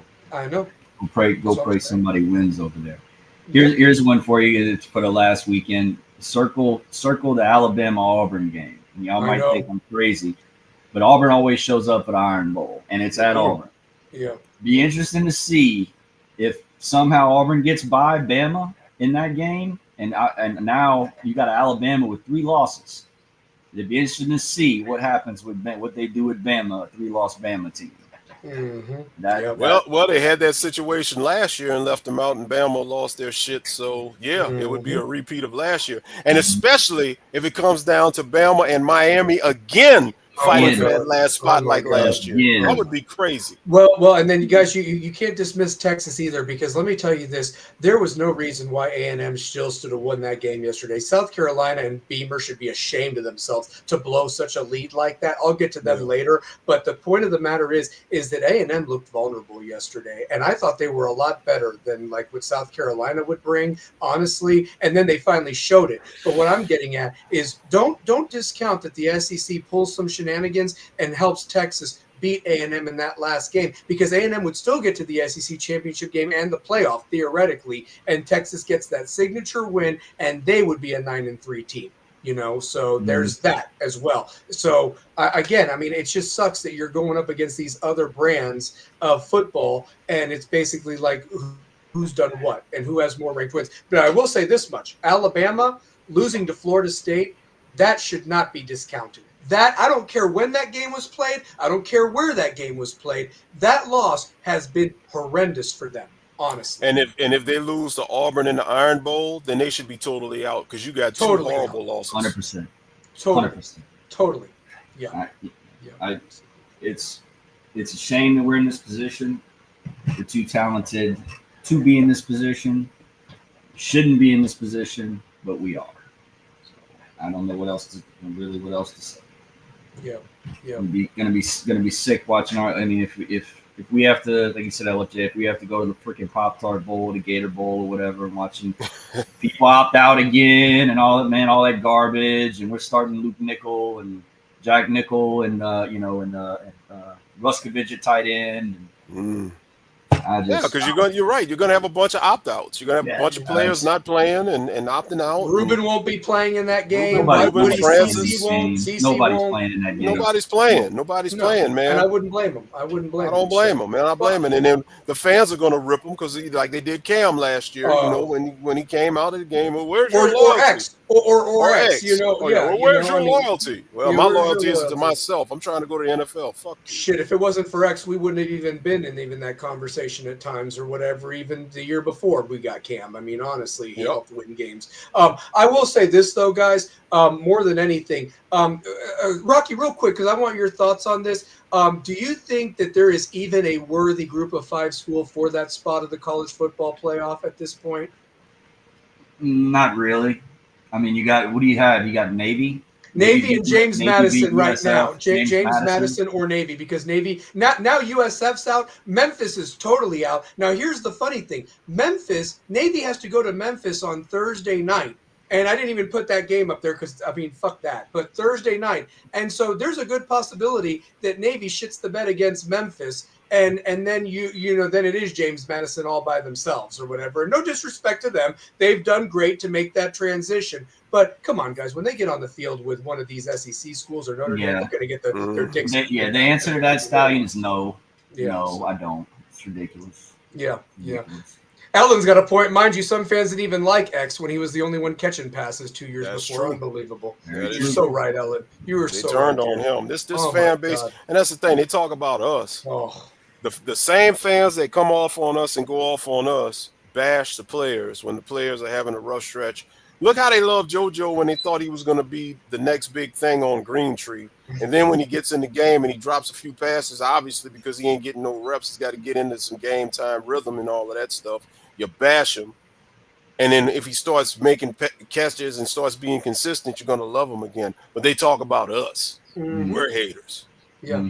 Or what about Mario's press conference, guys, yesterday? I mean, he was the winning coach, and that thing was more depressing than I've ever seen. I mean, no emotion, it's like, Mario, you can let your hair down, bud, honestly. I don't know what it is. It's like the team has taken the personality of him, and like somebody said this morning, Larry, on the show, where's the Oregon Mario that got in the player's face and that got real excited, It's like whoever's got him, a muzzle on him, maybe Mario needs to tell that guy to shut the fuck up, and look in the mirror, like Chris Kane said, and be like, dude, where's the old school me? Where is the guy that I am?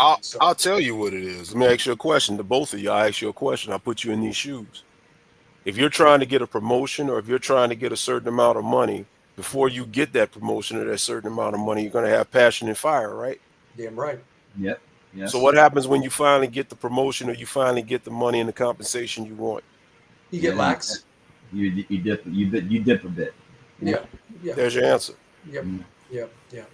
But can I say this? Can I be fair? When you win the championship, that's when your belly can get full. A lot of people said that about Philip Fulmer, that once he had gotten that national title about Tennessee, that he kind of gotten lax or whatever. And then when Spurrier left, he got really lax. He underestimated what Mark Richt did at Georgia, and then Saban at LSU and all that and so forth. Because Spurrier was the only coach he couldn't beat for the longest time, and then the league got better with their coaches, and then they could get better, and unfortunately, they didn't know how good they did have it with Philip Fulmer. And so I'll tell you what. Look at your current crop of coaches right now. Okay, correct. You still have Marcus Freeman, who is still a young coach, establishing himself. Yep. Now he is being compensated fairly, but he still has a fire. He's able to get through to those kids at Notre Dame, and it's working. You see that. Look at Kurt Signetti at Indiana. He has a fire. He just got paid, but he's still trying to establish himself and establish that program. He has a fire. Yeah. You see? Now, on the flip side, look at what happened with Brian Kelly. He never had a fire. He was getting paid, and he coached like it. Mediocrity. And as much as I hate to say it, seems like Mario's in that same boat. Let me ask you this, Kirby Smart. Do you still see that same fire from Kirby Smart? Man, he was jumping up and down and doing everything last night. Man, he looked great on the sidelines. He did. I would But say but, so. but overall, do you see it though? Do you see him still with the same passion now as you did when he first got to Georgia? I would say so. I mean, I don't know. I'm trying to think back. I mean, he's still animated on the Yeah, he was sideline. animated last night. He really was. is. So, yeah, I mean, He's still animated.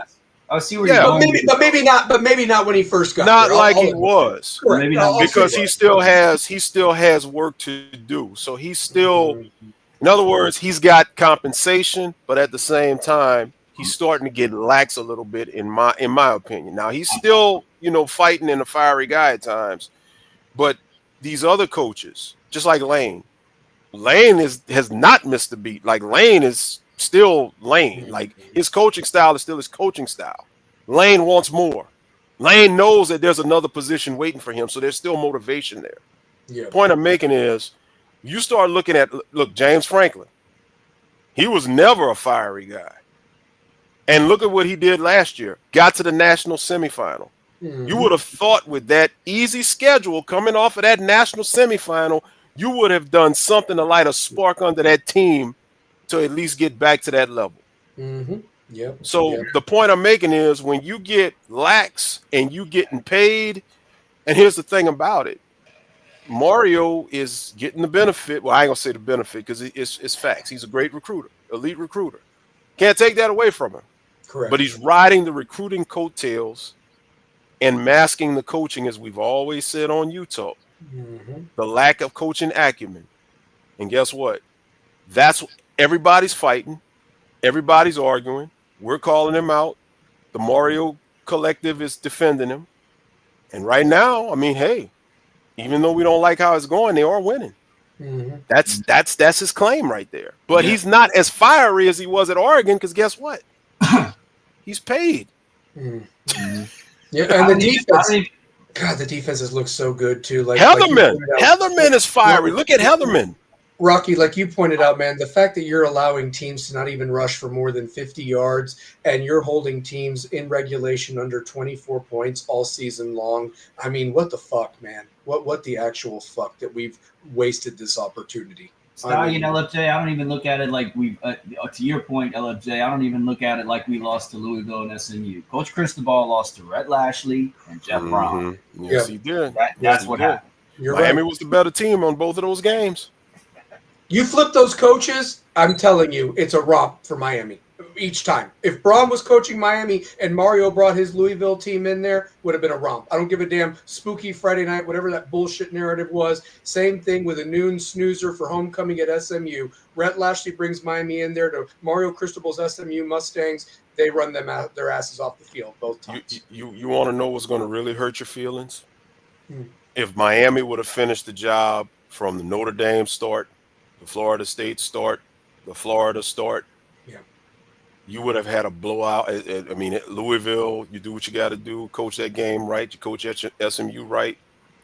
Miami would have blown out every single fucking opponent from week one through yesterday. If they'd have continued. Miami literally would have been doing what Indiana's doing. Miami could be the number one team in the country right now, because if they would have did what they had to do, style points with those two ranked victories. Number 2 when we lost to Louisville. I mean, right. Number 2 when we lost, but style points. If they'd have been blowing everybody out from Notre Dame on now, they would have leapfrogged Ohio State. They would have had to. They would have been the number one team in the country. I mean, everybody was saying we were the most complete team, and then it's like now we were like the laughingstock within 3 weeks of that comment. You know what I mean? And they couldn't wait to bash us. Now, I will tell you all this, and I'm going to tune in tomorrow because I just love to hear a bunch of losers cry or whatever. I'm going to say this much. Wait till all those Alabama fans get on Paul Feinbaum, that dick with the ears open show tomorrow, and literally, hey, the boar he us again, and now it's going to come to the Iron Bowl, Paul, and my heart can't take it. You know, cry me a river, you fucking babies down there. Honestly, I mean, shit. You might not have Paul Feinbaum much longer, because I read that he's eyeballing a political run. He might be leaving ESPN to get into politics. Please go. Just go. Maybe Yeah. him and Derek Dooley can run together for senator in Georgia or whatever like that. Jesus. Man. He must be running for mayor of Tuscaloosa. That's about the only thing I can think of. Yeah. Either that or the head penis head on the city council. I don't know. He is the big dickhead over. I hate that son of a bitch so bad. I'm telling you. So, Rocky, another thing. Hey, real quick, and anybody else that wants to come on, the link is in the chat and so forth. But I did want to also talk a little NFL with you guys today, very quickly and so forth. Today was just more of the same and so forth. I mean, you had teams that had no business winning and some teams that lost or whatever.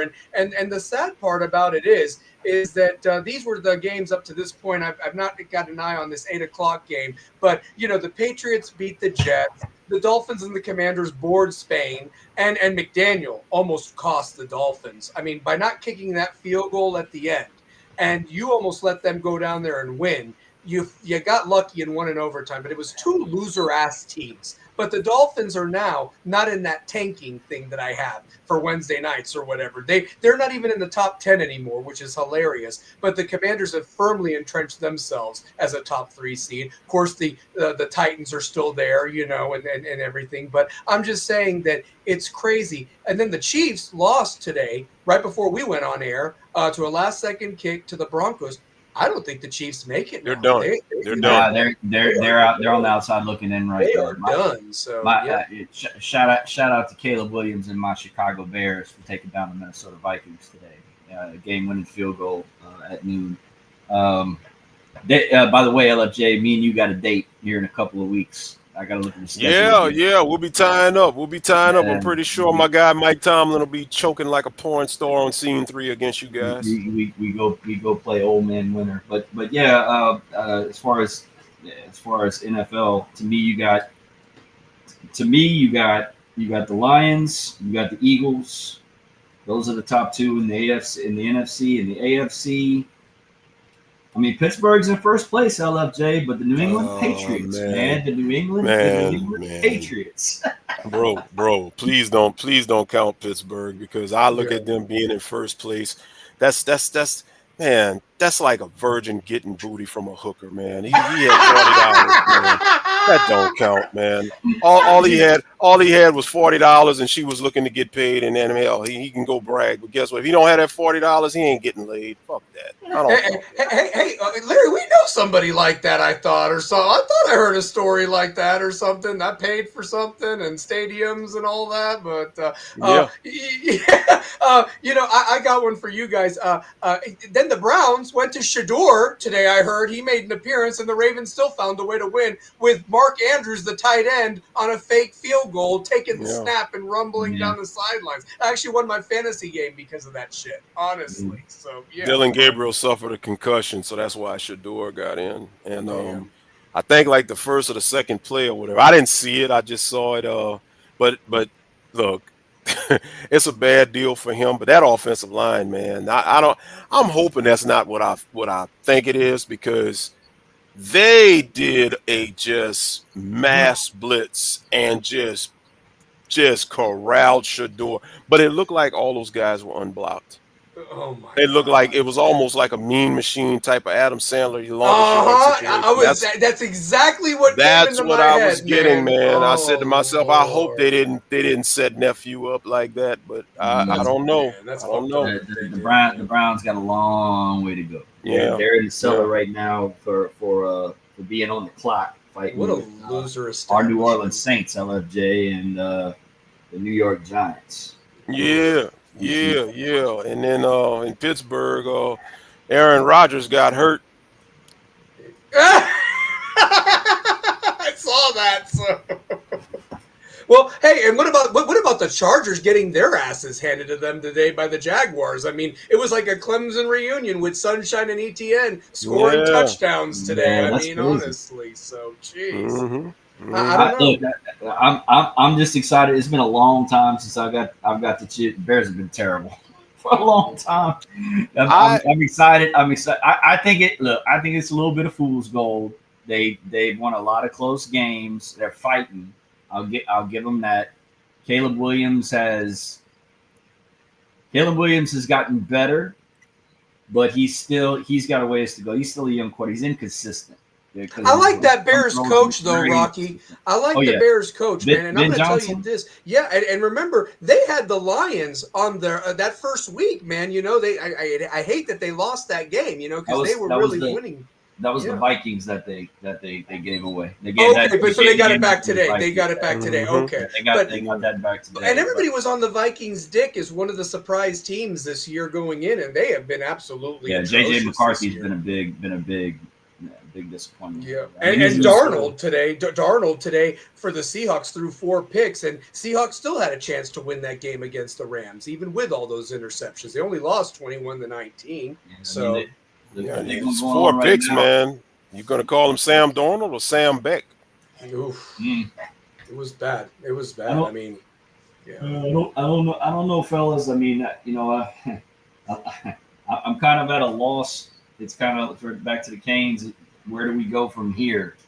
You know, because possibly, Ellen. Possibly, it's possible. It's possible. You got to look at it. Yeah, 10-2. Might as well be, Chris Kane hit the nail on the head. 10-2 might as well be 6-6. Rocky, I'll tell you where we go from here. If they finish 10-2 and don't make the playoffs, this is exactly what's going to happen. Yeah. You're going to have a bunch of opt-outs. You're going to lose the bowl game, and then you're going to have a couple of weeks, the dead period. And then when it's all done, we're going to get into spring ball, and then you're going to have all of the young guys right now that are going to get a little bit more of an elevation. And then all of a sudden, we're going to be national championship contenders on Green Tree. They're going to have some decent numbers. Some guys will sit out for the spring game. Guys are going to look good. And then they're going to start blowing smoke up your ass about how these guys are going to do some big things the following season. We're going to get through summer workouts. We're going to get the fall camp. You're going to have a bunch of transfers come in between. In the meantime, with all of that, transfers are going to start taking spots. The guys are going to sell shit on, in the springtime are going to get put on the bench. And at the end of the day, we're going to start off next year against Notre Dame with a new offensive line and a new quarterback. Probably lose that game, and then Groundhog Day. Yep, rat in the wheel. That's what we're going to have. Yep. Guys, Rocky, I wanted you to stay on. Anybody else that wanted to come on and speak their piece? Obviously, it's been a great show.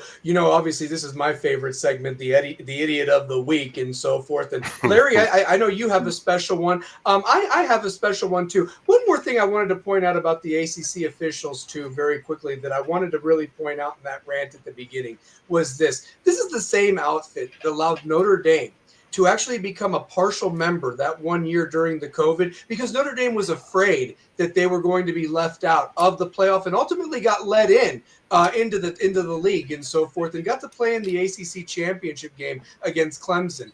And again, it was like, you know what? You had them by the balls and could have made them a full force member, and not just women's basketball and all the other sports that they participate in that isn't football. But you should be ashamed of themselves too, ACC, that you were sucking their balls 5 years ago, and now you're trying to cry wolf that they're going to take a spot from your champion, whether it's Miami or not. That's on you, motherfuckers. And the irony about that real quick, Miami would have been the ACC. They would have been in the championship game. They finished third that year. Yep.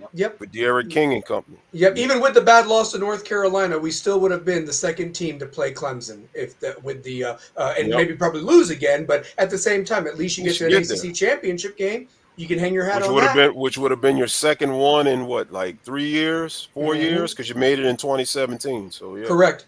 And then here's the other thing too: they don't get sent to the bowl game they did where Derek King got hurt against Oklahoma State. They would have played they probably would have been in the Chick-fil-A Bowl, because at that time that wasn't one of the big ones for the postseason. It was still where the ACC loser went, if you remember. So yeah. So, that injury spiraled down in the leading for TBD coming in, because Derek King came back too soon, wasn't fully healthy, and like I said, man, that bullshit really spiraled Miami out of control. I'm just pissed thinking about it. Oh yeah, no, we just had some bad luck though. But Larry, I know you have an idiot of the week. Rocky, do you have an idiot of the week, or even the chat box? Who is it, brother? Stallion. For next week, I'm going to pay attention to this, because I had one and I forgot about it. It just lost my mind. But I mean, I can come up with one, Larry, if you want to go ahead first. I'm gonna. No, you first, Rock. Go ahead. Well, it's not really one person, but it's kind of a culminate. The idiot. I'm gonna call it the idiocy of the week, if you don't mind. The Clemson Louisville game. I don't know Yes. if y'all watch that crap, Yep. but I've never seen two teams that didn't want to win a football game so bad in my life. We were going down the message board during that game because we had to watch it because we were looking to see if Louisville lost, right? So we're going down the message going, what the hell are these two teams doing? So if you want to call it idiots of the week, I'll give it to those two teams because that was horrendous on Friday night. That was horrendous. So very bad football, atrocious football, and you got a barn burner this Friday night with Florida State against Florida somebody. State, NC State. Yeah. Oh my God, a going barn to be burner. great. So Go ahead, LFJ. Yeah, my idiots of the week. I'm like you, Rock. I got a couple of idiots of the week. My idiots of the week is the LSU administration, because somewhere in between the termination of Brian Kelly and the buyout and the contract settlement in terms, somebody didn't tell Brian Kelly that he was actually fired. So now instead of being able to negotiate terms, he wants to get his full buyout because he said he was never officially terminated. So somebody in the LSU administration or the whole administration, you're a bunch, not just the idiots of the week, but you're a bunch of dumbasses of the week. Because how do you fire somebody and you don't officially let them know that they're fired? And by doing so, guess what? You have just crippled your program, because now it's going to be hard pressed for you to get any coach that's of any kind of notoriety to come to LSU, because you don't know how to do contract negotiations, or should I say, you don't know how to terminate contracts. LSU administrations, you jackasses are the idiots of the week. And I hope Brian Kelly gets all $53 million and bankrupts your fucking asses. I'll tell you, you Nice. can't make this shit up, man. That is a clown show down there. It's a new damn thing every damn week with that group, honestly. So, and Joe Brady, he's there for the taking. You just have to buy out the Bills. That's it. If you really want him back. So, yeah, you know, better go call Ed O. That's it. So, Ed O's going to Arkansas. Well, my idiots of the week was going to be the ACC, but then the more digging that I did in, I had to do my own segment and my rant on them of what a craptastic conference this is. And again, for anybody that came in late, watch the beginning. It's worth watching, because this is how horrible this ACC conference is when it comes to football. And Rocky, you said it best. This is a basketball conference. The only thing that I said that I was appreciative when we joined it is that geographically speaking, it was nice that I could at least go to a game, you know, in Atlanta or in South Carolina or the North Carolina schools and everything like that, you know, but it is what it is. But my idiot of the week, though, came about yesterday by Shane fucking Beamer. That guy, that guy has had Alabama by the balls and choked that away, and then did it even worse yesterday. I have never seen A&M be handled. Put it to you this way. I've never seen a Mike Elko coach team be handled the way that they were handled. I mean, and realistically, the crowd was electric. I tipped my hat off to the 12th man for sticking around there. But the fact is that you mismanagement at the end and not calling the timeout, you maybe get a touchdown and make it 30, or it would be 34-3 at halftime. I would have loved to have seen the ESPN predicator or whatever of what it is at that point, of the percentage of what a team has to win a game. But he fucked around with the time, let seconds go off, had to kick the field goal, and they're up 30 to whatever, 3 at halftime. And then they get down there again in response to A&M's touchdown and go for it on 4th down rather than kick the field goal. And theoretically, you get the 33 that would have actually, they would have ran out of time. They wouldn't have been able to beat you. And again, he's just a moron. He's a fucking moron. And I don't want his quarterback. I don't want anything to do with South Carolina to come to Miami. Bring the Norris Sellers to Miami. No, I don't please want that guy. I don't want that guy at all. We can do better. Right. If it's not on the roster already, we can do better and find somebody else. I believe it was somebody in the chat, Brandon. Brandon said it best. Let's bring in that North Texas quarterback, because he can actually sling it or something. I mean, I don't know, because again, who's going to be the coordinator or going to be working with him? You know, that's my say. But my idiot of the week has to be Shane Beamer. You had theoretically the number 3 team in the country down both times, and you found a way to fuck it up. Once at home, once on the road. You're a complete moron, and you should be shown the door. This is a fireable offense if I've ever seen it, because it was like not only the biggest comeback in A&M history, it was one of the biggest comebacks in SEC history. You, sir, are an idiot, and Virginia Tech is smart not to hire you. I don't care who the fuck your father was, and they will be smart hiring a James Franklin. I think James Franklin would actually do good at a Virginia Tech because he's never had a problem beating the small schools, which we've had. It's just he can't win the big game, and hopefully we're the big game. We're his Ohio State when Virginia Tech and Miami lock up, if they make that contract official with James Franklin. So but great show, guys. I mean, thank you for being on, Chris, Ellen, the chat, Brandon, Carrie Reeves, Chris Smith, anybody that was on the chat. But final thoughts, guys, before we get out of here for another great episode of Stallion Speaks, episode 5, the bitches of Charlotte that run the ACC, as I like to call it.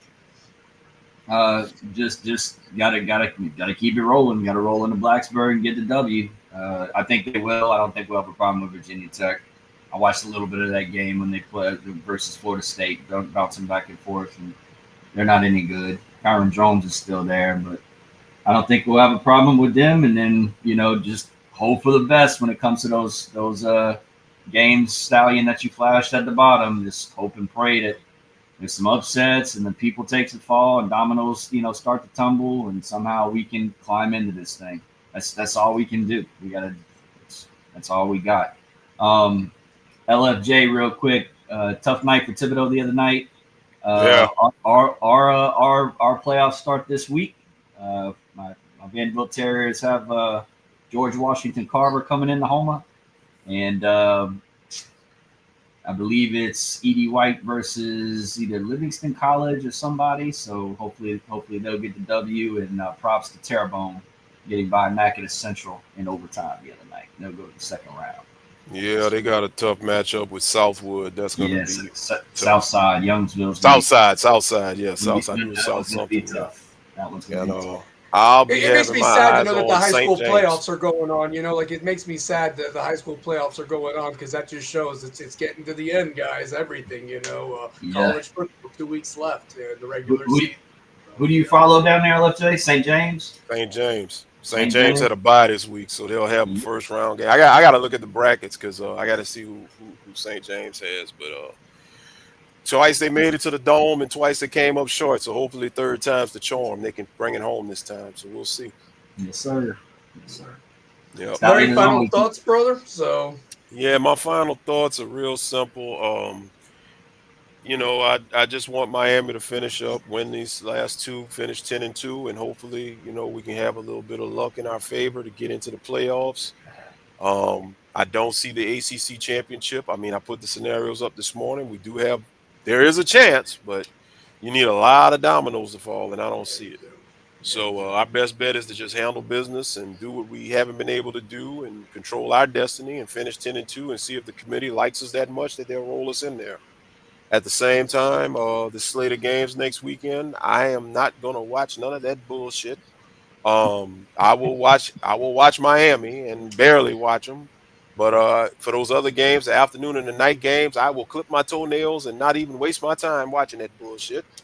And that's about all I got. Tomorrow night, man, on our show on Real Talk, speaking of the bitches of the ACC of Charlotte, we're going to be talking about why women are assuming the role.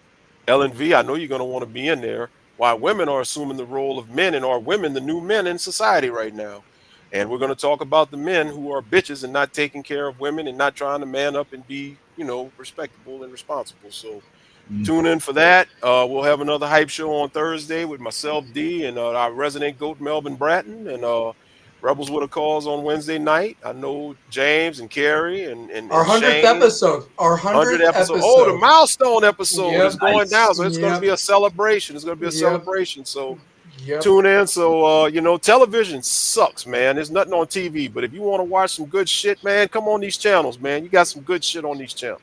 Absolutely. And Larry, I am going to tune into that one tomorrow night because I have a theory that I can bring on that there's a domino effect because women are having to assume that role. And I'm going to bring Please it do. if I, yeah, and it's going to, maybe I'm way off base, but I want to hear what Shai has to say about it because realistically, maybe she can agree to disagree with me. But I loved this topic when you told me that this was going to be the topic going to be coming up this week. And I've been thinking, man, there's some real domino effects because of the roles that women have now had to assume because men didn't do their parts, honestly. So Bring yeah, it, bring it, and I bring it. love what she said. There are a lot of feminine men. There sure And are. and Soft L as and a V, baby's ass. So yeah. exactly. And L and V, you bring it tomorrow night too. Y'all be in the chat tomorrow night and bring it tomorrow night. Yeah.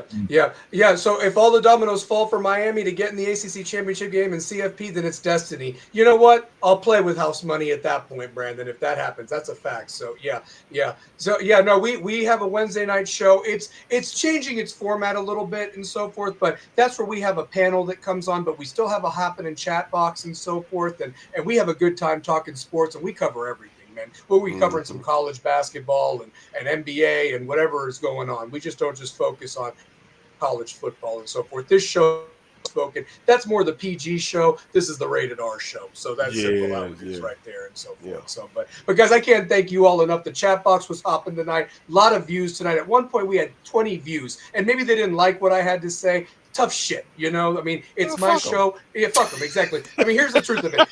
This is called Stallion Speaks, and guess what? I gave the opportunity for everybody to speak your piece. You know what Stallion, I mean? you keep doing what you're doing, man. Don't worry about all that bullshit. Keep doing what you do, bro. Oh, the fear I is gone. love what you guys do, bro. Thank you. The fear is gone. This man right here, this man and Devin Lloyd have created a monster, honestly. So I'm telling you. So yeah. I'm the piece of advice, and I'm gonna give it to you here in front of everybody, is what I've told you in private when we've had our conversations. Yes, sir. Everybody ain't gonna like what you got to say, and credit Devin Lloyd, credit my brother D for what he always says, and I adopt that same mantra. There are other shows out there. If you want to hear what you want to hear that blows smoke up your ass, there are other shows you can go choose to listen to if you want to be lied to. But if you want the truth, we're not one of them. And Stallion, you're doing the same thing over here. If they don't want to hear the truth, fuck off. Go listen to somebody and get the fuck on. Get the fuck out. Honestly, I'm a name drop. Go to Kane's Insight and get lied to. Fuck them. Yeah. The new narrative that week or whatever like that. Yeah. You know, honestly, it's a new narrative every time. And real quick, because I want to spotlight it, Ellen, you deserve the idiot of the week. Yeah, it should be Pinocchio Terrible because honestly, we finally played four quarters. I mean, she called him Mario Terrible. Terrible. Yeah, I mean, Pinocchio. I mean, yeah, where the fuck was this team from the 3 weeks? I mean, we honestly, man, he should be kicked in the balls still every week for that fucking bullshit for Louisville and SMU. Every week, he should turn right around and have everybody that was a true Miami fan and not part of that tailgate mafia kick him in the nuts from behind. Honestly, for that, honestly, you're absolutely right. He need really. In all honesty, style. You want some facts? You want some truth? He needs his ass whipped. He does. He needs his ass kicked. Dude, what about what Chris? I don't know if Chris Kane is still on the chat, man, but I pissed my pants this morning with what he said when you had him on, Larry. He goes, man, I don't give a fuck if that guy touches me or what have you like that. It puts his hand on me. I don't care if he's got a black belt. He's going to get 2 black eyes or whatever. He was trying to be with Dawson's feelings, put his arm on his shoulder. Listen, I went nuts when he fucking said that, man. last thing, because I just thought about it. I wanted also with my departing words, shouts out to Rohan Marley. Oh, yes. Coming with us the other night. Yes, sir. That story that Rohan told us about when he was in high school and he had the opportunity to play quarterback and he just wanted to run out of the shotgun. And the coach like, you got to get up under center. And Rohan's like, I'm not putting my hand on there. I'm not touching his ball sack. I want to run out of the shotgun. Just snap the ball to me out the shot. Rohan, let me tell you something. If you missed the interview the other night, please go watch it. It's watch. Oh, he's funny. He's great. No, he's great. great. He's such a wonderful person. And, I learned so much. I watched a bunch of podcasts, going into it because I wanted to get a good idea, about him. Being the son of a global icon, my God, you would think somebody like that would be, kind of stuck on themselves a little bit. Dude, just humble, down to earth, and just, man, just a great overall person. And listen. He was a little, you know, he was doing what he does, you know. So I mean, Hey, it it's was all good. If he played the way he played, whatever. Yeah. He was a beast. Yeah. I will say this, guys. If we don't fucking take care of business, this is where we're going to be right here. And look how excited that son of a bitch would be to be back there to put those 2 Pop-Tarts in that damn fucking thing. This is not acceptable. Playing for the toaster trophy. That's toaster right. trophy. This is not acceptable by any means of the stretch, honestly. And anybody that wants to do that or whatever, go fucking root for North Carolina Central. I'm being dead serious, honestly. Hey, That's it's either going to be the bullshit. Pop-Tart Bowl or we're going to the Ramen Bowl. Yay! Ramen noodles for everybody. Yay! I mean, honestly. So I have warned LFJ, the other show, that we get to 10-2, we don't make it, and we end up where What's Over Stallion's head. I'm gonna come on there and I'm gonna lay it on them. I have warned them, and it's a slurper show. Mm-hmm. It is a slurper. I've been quiet over there because you gotta play the games, but I've been a member there for a long time, and we end up 10-2, and we end up in that stupid ass bowl, and I'm gonna lay the wood. I mean, I can't even. I mean, Rocky, and I know what show you're talking about, and I mean, I like him as a person, and I know he's got to sell subscriptions and everything. But fuck's sake, man, quit making excuses for this dude and hold this guy accountable. He holds everybody else accountable. I mean, that's what's missing right now: the accountability. What I've told them, because we still got a chance. What I've told them is, let's wait and see what happens. Let's get to the end of the season. If we end up 10-2, we end up going to that shit over your head. Yeah. I'm coming on there and I'm laying the wood. I've warned them. I'm coming on there and I'm laying the wood. And I don't give a fuck what they think. Yeah, but I got to let it play out. I got to see. No, let it play out. We got 2 weeks. It'll be here before y'all make sure y'all send me a notification. I want to watch that shit. I don't even know what you're talking about. Oh well, it's the I'll say it because I don't give a shit. You know, it's Kane Sport live on Tuesday nights with Gary Furman and Matt Shodell for the first hour. Oh, and then in the second hour, it's the voice of the fan, Bruce Warner, who I like. Bruce actually, I like Bruce too. I like Bruce. Bruce, like, he is the voice of the fan, a true fan, and he knows X's and O's and knows the Miami recruiting scene and everything. It's not, and he's not going to coddle your ass and put powder on it. And it's not really Shodell. It's the other guy. Oh, I'm laying it on. Yeah, and I'm laying it on him. That explains why I didn't know, because I don't watch Gary Furman, because I watched him one time and I couldn't take it. I couldn't take it, man. He's sucking Mario's dick from the back. I can't do it. And he was the one that actually had me convinced of why we should take Mario over Lane, and I brought that shit to Utah, unfortunately, and I've had to eat a dick sandwich the last 3 years about it, honestly, and I own it. You know, I mean, I really do. So, but here's the other thing too. When you talk about that, also, Rocky, the truth of the matter is that they need to hold these people accountable, because the truth of the matter is, I guarantee they've lost subscriptions the minute this trash and thing goes off the rails. And if anything, they should hold this motherfucker to a higher standard to keep those subscriptions. Because who wants to really read about the insights of a team in disarray, or why we can't figure out how to game plan for teams? I mean, I'd say give me my fucking $9.95 back, or whatever the hell they charge. Or they charge you the whole year, but it breaks down a month or whatever. I can use that stuff. They charge? Stuff, you know, yeah, they do. Yes. Yeah. Yes. They do charge. Not to be a part of that show, but the subscription and the inside stuff, it's part of the old Rivals that got bought out by On3 or what have you. Like that. Oh, yes. Yeah, they're now part of On3, which I think On3 is the weakest of all the recruiting between you and me and so forth. I would take 247 any day with their recruiting over On3 or ESPN. So right.